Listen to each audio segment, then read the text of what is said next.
Hello, everyone. And it's just been a few days back that I saw an article, a very disturbing article in the newspaper. Iran proposes law to reduce legal age of marriage for girls to 9. Okay, it looks more like a cultural setting or more like maybe that's what the government chooses. But then, as you see, slowly a pattern emerges. And we see that across the Islamic world, it's very common for small children, for small girls especially, to be married off to very elderly men, and we see that happening again and again.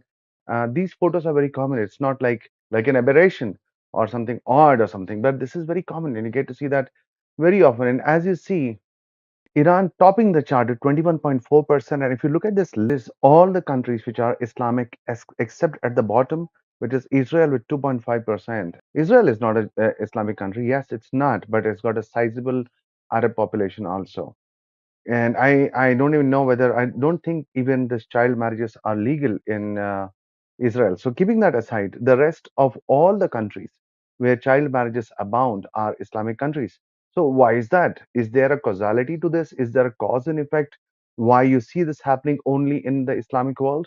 A few more pics. It's so sad. If you look at this picture, you'll feel like, okay, maybe a father is sitting with his, child, or maybe a grandfather is sitting with his granddaughter or something like that. But that's really not the case. Can you believe this? This old man is sitting with his wife. So why is this? Look at this. And I feel sorry for those children, the small girls who are married off to this animal type man. Look at this. That's the wife, and maybe I hope that's not another wife. So, it's really, really sad that you get to see. And here you have an article: CNN witnesses 9-year-old being sold to marriages to 55-year-old man. And if you think about it, and if you just do some investigation on this, you'll see one thing which is common. All the men are in the late 40s or mid 50s, and the women, or sorry, not the women, I meant the children, the girls, are 6 years or 9 years. Why this magic number of 9? And look at this: 55-year-old Afghan man bought a 6-year-old girl for marriage, claims he's doing her a favor. A favor. Why? Why? So the question is, why this magic number of 55, 54, and why the magic number of 6-year-old girls and 9-year-old girls? Is it is there something which is binding all these numbers together? And why only the Islamic world? And here is the cause. So here we see from the hadith, original Islamic hadith. We see like here there is Sahih Bukhari 788. The Prophet wrote the marriage contract with Aisha while she was 6 years old and consummated his marriage with her while she was 9 year old, and she remained with him for 9 years till his death. And then again, we see again in Sahih al-Bukhari. Now, these are not like um, aberrations, or these are not like books written by somebody else for those who are not aware. These are hadiths, which are the traditions or the acts of the Prophet of Islam, and accepted by the highest authorities in Islam. No true Muslim, at least a Sunni Muslim, will ever deny these hadiths and say no, these are false, or these are made up, or I don't believe in this. If you're a Sunni Muslim, you will believe in these hadiths. And if you are a true Muslim, you will follow what the hadith is doing, because you are a follower of Muhammad. So going ahead, here we see Allah's apostle said to me, this is again in Sahih al-Bukhari, you were shown to me twice in my dream before I married you. So when this thing happened, marriage, Aisha was 6 years old. Muhammad was 49 years old. And here he's saying that he dreamt of marriage to a girl who was less than 6 years old. Can you wrap your mind around this? Okay, let's just see what it says. I saw an angel carrying you on a silken piece of cloth, and I said to him, uncover her, and behold, it was you. And I said to myself, if this is from Allah, then it must happen. This is in Sahih al-Bukhari, which is again one of the most trusted books of Islam. And then, okay, many Muslims say that, okay, Muhammad didn't ask for it, it was the will of Allah. Here we see again another Sahih al-Bukhari hadith, and the Prophet asked Abu Bakr, who was the father of Aisha, for Aisha's hand in marriage. Abu Bakr said, "But I am your brother. How can you ask?" Look at this. He was the first convert of Islam, and he says, "How could you ask for my 6-year-old daughter's hand in marriage? You're 49 years old, and you are my brother. How could you do this?" And the Prophet said, "You are my brother in Allah's religion and His book, but she, Aisha, is lawful for me to marry." Look at this. If you look at the emotions of Abu Bakr, it's a father's heart crying out that, "No, you are like a brother to me." And he says, "No, no, you are like a brother in the book, in Islam, not really, yeah, brother, brother, the way we say, but she is my wife and she is given to me." Then again, we see in Sahih al-Bukhari, Khadija died 3 years before the Prophet departed to Medina. He stayed there for 2 years or so, and then he married Aisha when she was a girl of 6 years of age, and he consumed the marriage when she was 9 years old. So, for those of you who are not really aware, consummated means they had sex, they had physical relations. Wow. A 9-year-old, what would must have gone through her mind when this bearish man was getting onto her? Her body is not prepared, her mind is not prepared, and this man forcing himself into her. Imagine that. Keep religion aside, just think about it. Then again, Sahih al-Bukhari, when the Prophet married me, narrated Aisha, when the Prophet married me, my mother came to me and made me enter the house of the Prophet. Nothing surprised me but the coming of Allah's apostle to me in the forenoon. It was midday when Muhammad approached her for sex, and she was 9 years old. I can't even imagine this. I'm not a pervert like this, and I don't even want to. It is like I'm at a loss of words. It's such a horrible act, and that's what we get to see. Even the child was surprised. Then again, narrated Aisha, we see again this in Sahih al-Bukhari. The Prophet engaged with me when I was a girl of 6 years old. We went to Medina and stayed at the house of Bani al Harith in Kajra. Then I got ill and my hair fell down. Later on, my hair grew again, and my mother, my Urman, came to me and we were saving. And some of her girlfriends, she called me, and I went to her, knowing what she wanted to do to me. She caught me by my hand and made me stand at the door of the house. I was breathless, and when my breathing became all right, she took some water and rubbed my face and head with it. Then she took me into the house. There in the house, I saw some Ansari women and said, "Best wishes and Allah's blessing and a good luck." Then she entrusted me to them, and they prepared me for the marriage. Unexpectedly, Allah's apostle came to me in the afternoon, and my mother handed me over to him. At that time, I was a girl of 9 years old. Read the first part of the hadith, and we see a girl playing, two girls playing. Suddenly, this guy, the Prophet of Islam, comes. The mother hands, I don't know what sort of a mother, handed over her 9-year-old to have sex with a 54-year-old man. Anyway, then again, narrated Aisha, the apostle of Allah, peace be upon him, married me when I was 7 or 6. When he came to Medina, some women came according to Bishir's version. Ramun came to me when I was swinging. Then they took me, made me, prepared me, and decorated me. I went through. I was then brought to the apostle of Allah, peace be upon him, and it took cohabitation with me when I was 9. Then many Muslims come and say, no, no, this was Aisha was older than 9 when Muhammad first had sex with her. But none of the narrations, none of the hadiths agree with that. And you can see it over here, Sahih al-Bukhari, and he consummated the marriage when she was 9 years old. Consummated the marriage when she was 9 years old. And I was admitted into the house when I was 9 years old. And she was taken to the house as a bride when she was 9. This is in Sahih Muslim also, we can see it. Then in Sunan Abu Dawud, he had intercourse with me when I was 9 years old. What more do you want to hear? Then how it all began. And then we see this in Sahih al-Bukhari night narrated Aisha that the Prophet said to her, "You have been shown to me twice in my dream." That's what we read earlier. So it is nothing that just happened by chance. If assuming this was true, what sort of a God gave such a horrible, perverted dream to his best apostle.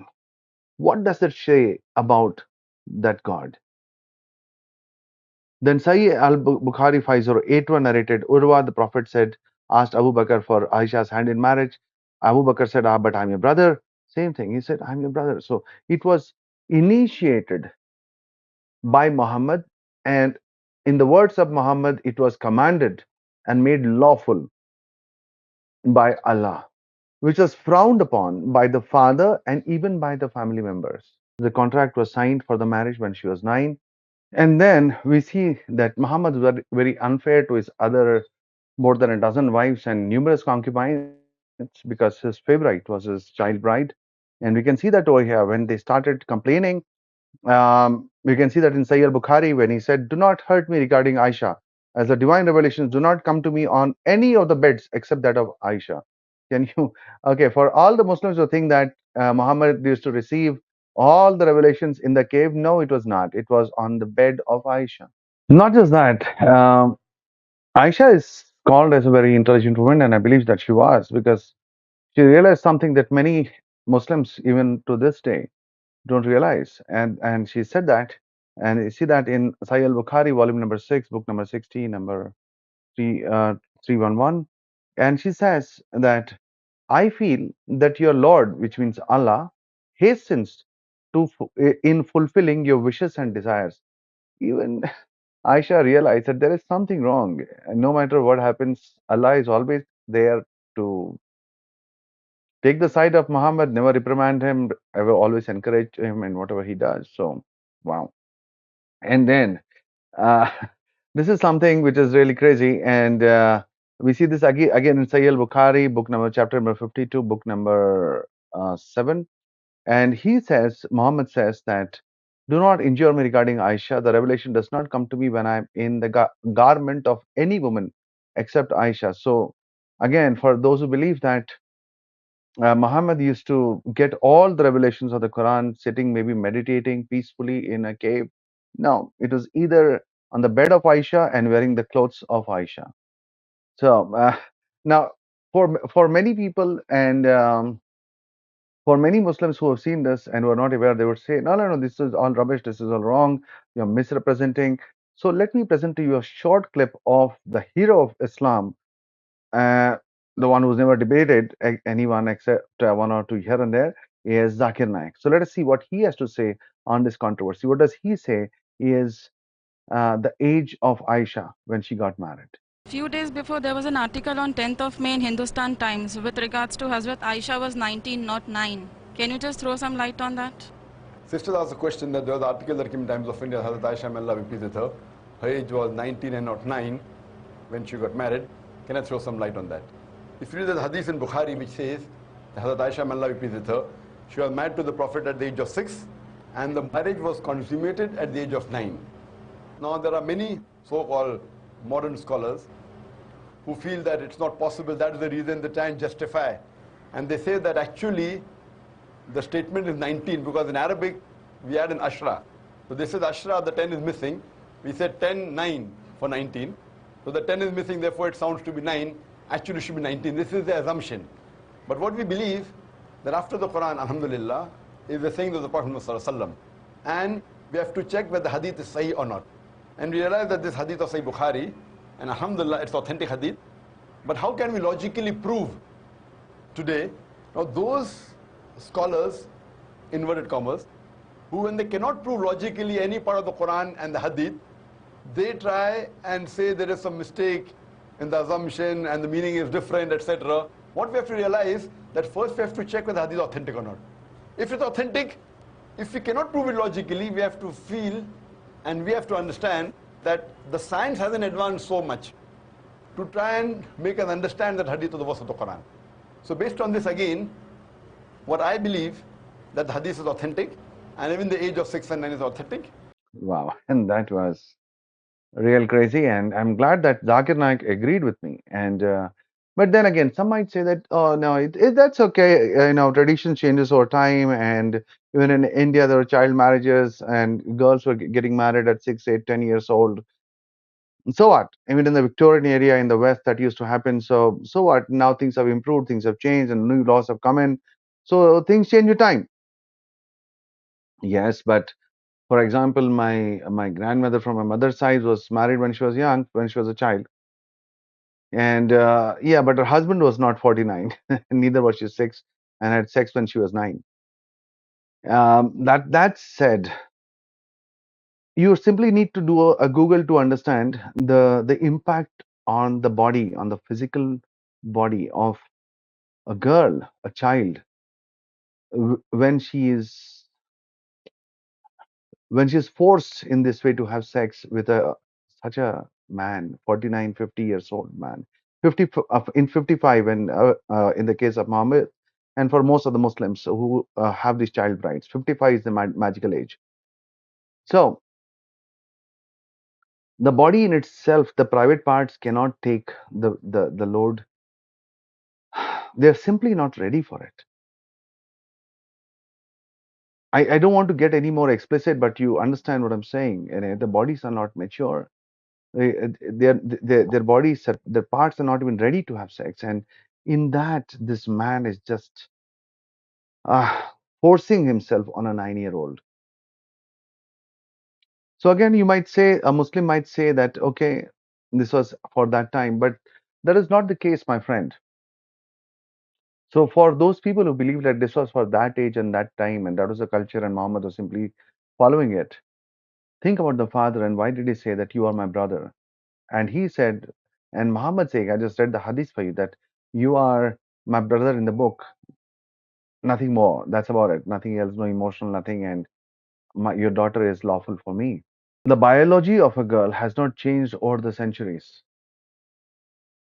And if you're looking at the culture to have changed with time, the biology has not changed.